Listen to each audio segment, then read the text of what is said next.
حضرت ابراہیم علیہ السلام نمرود مردود کے زمانے میں پیدا ہوئے تھے۔ آپ کا سلسلہ نسب 5 پشت سے سام بن نوح علیہ السلام سے ملتا ہے۔ مورخین نے لکھا ہے کہ دنیا میں 4 ایسے بادشاہ گزرے ہیں جنہوں نے پوری دنیا پر حکومت کی۔ ان میں سے 2 مسلمان اور 2 کافر تھے۔ مسلمان میں حضرت سکندر ذوالقرنین اور حضرت سلیمان علیہ السلام تھے، اور کافر میں نمرود اور بخت نصر تھا۔ تفسیر بحر الامواج میں بیان کیا گیا ہے کہ دنیا میں سب سے بڑا ظالم اور جابر بادشاہ نمرود پیدا ہوا تھا۔ اس مردود نے بادشاہ بننے کے بعد خدائی کا دعویٰ کیا تھا۔ اس ظالم کی حدود میں مکھی، مچھر یا موذی جانور داخل نہیں ہو سکتے تھے۔ اس کے علاوہ ایک شہر میں نمرود نے ایسا حوض تعمیر کرایا تھا کہ سال بھر میں جس دن اس حوض پر میلہ لگتا تھا، حاضرین اپنے اپنے پسند کے کھانے کی چیزیں اس حوض میں ڈال کر ملا دیتے تھے۔ جس وقت گانا بجانا اور شراب نوشی کا دورہ چلتا تھا، ساقی گلفام جس حوض میں ہاتھ ڈالتا وہی چیز برآمد ہوتی تھی جو اس حوض کے پانی میں ڈال کر ملا دی گئی تھی۔ اسی طرح نمرود کے دارالسلطنت کے عجائبات میں سے وہ حوض تھا جس میں روئے زمین کے شہروں کی تصویریں نظر آتی تھی۔ اس حوض کی خصوصیات یہ تھیں کہ نمرود جس شہر کے باشندوں سے ناراض ہوتا تھا اور غصہ کے آثار ظاہر ہوتے تو اس حوض سے ایک چشمہ ظاہر ہو کر اس شہر کو غرق کر دیتا تھا۔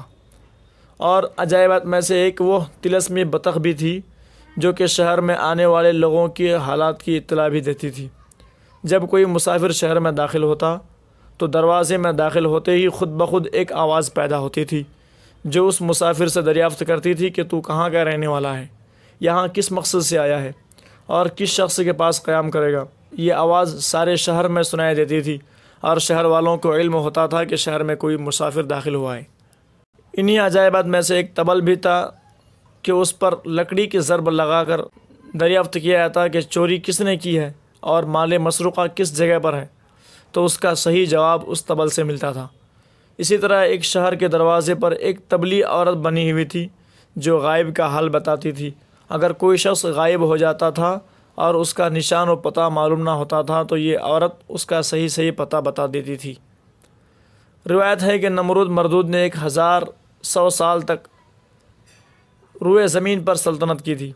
جس وقت نمرود مردود اپنے قلمرو میں کسی جگہ جاتا تھا تو اس کے لیے ایک 4 پایا تخت 4 قبوں پر بچھایا جاتا تھا، اور ان قبوں کو روم کے موتی اور جواہرات سے آراستہ کر کے سنہری تنابیں کھینچ دی جاتی تھی۔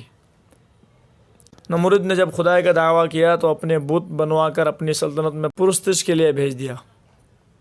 تفسیر معالم التنزیل میں ہے کہ نمرود مردود نے ایک خواب دیکھا تھا کہ بابل، جو کہ نمرود کا دارالسلطنت تھا، اس کے افق سے ایک ایسا ستارہ طلوع ہوا ہے جس کے روشنی کے آگے چاند اور ستاروں کی روشنی ماند پڑ گئی۔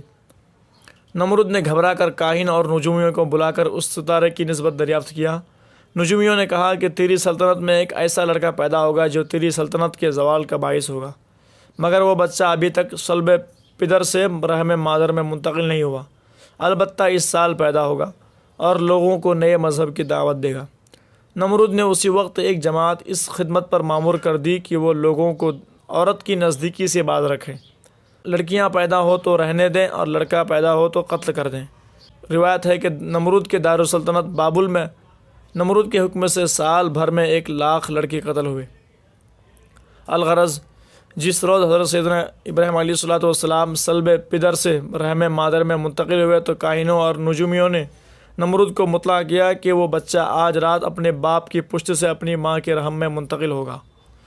نمرود نے اسی روز حکم جاری کیا کہ دارالسلطنت کے لوگ آج رات شہر سے باہر رہیں، کوئی مرد اپنے گھر میں رہنے نہ پائے، اور شہر کے دروازوں پر چوکی پہرے بٹھا دیے۔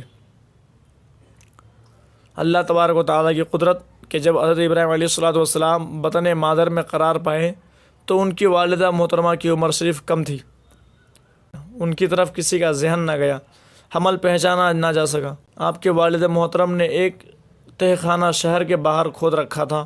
ولادت کے وقت حضرت ابراہیم علیہ السلام کی والدہ اسی تہ خانے میں چلی گئیں۔ اللہ کا خلیل اسی تہ خانے میں اس ظلمت کدہ عالم کو روشن کرنے کے لیے تشریف لایا۔ حضرت ابراہیم علیہ السلام اس تہ خانے میں رہے آپ کی والدہ ماجدہ روزانہ جا کر دودھ پلا آتی اور تہ خانہ کو پھر سے بند کر دیتی۔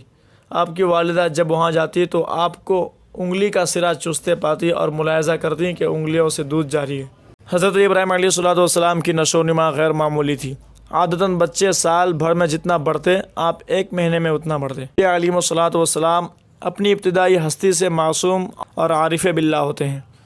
اسی کے زیر اثر ایک دن آپ نے اپنی والدہ سے پوچھا، میرا رب کون ہے؟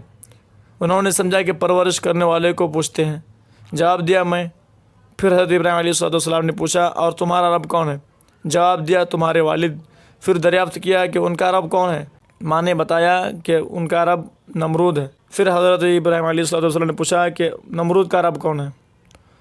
تو والدہ خاموش ہو گئی۔